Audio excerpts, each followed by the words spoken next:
Dayıoğlu'nu arıyor. Dayıoğlu Hasan'ı arıyor. Emine Çelik.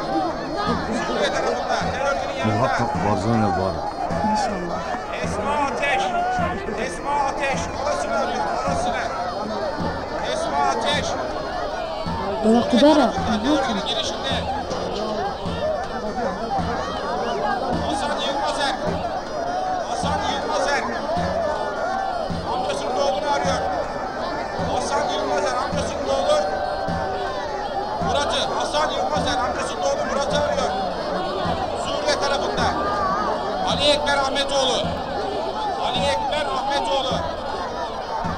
Dolu bırakmışsın. Suriye tarafında. Emine Şenlik. Buyurun sen şu tarafa. Türkiye tarafında terörcünün yanında. Orasını bekliyor Emine Şenlik. Türkiye tarafında terörcünün girişinde. Ahmet Ali Ateş. Ahmet Ali Ateş. Kızı Şeyda'yı arıyor. Ahmet Ali Ateş. Kızı Şeyda'yı arıyor. Suriye tarafında girişte. Abdullah Güzel. Abdullah Güzel. Oğlu Ercan'ı bekliyor. Abdullah Güzel. Türkiye tarafında girişte.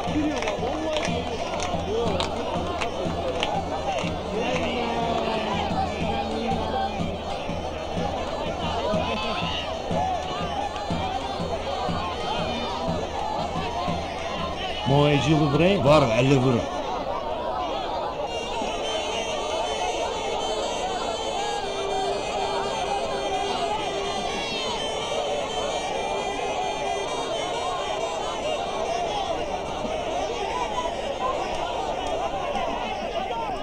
Tamam.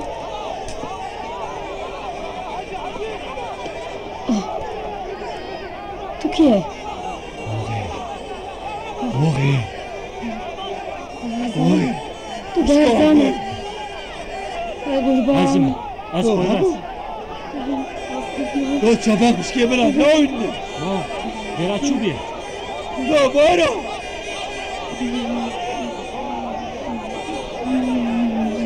Bakın, çabuk iskeye bir şey bırak lan.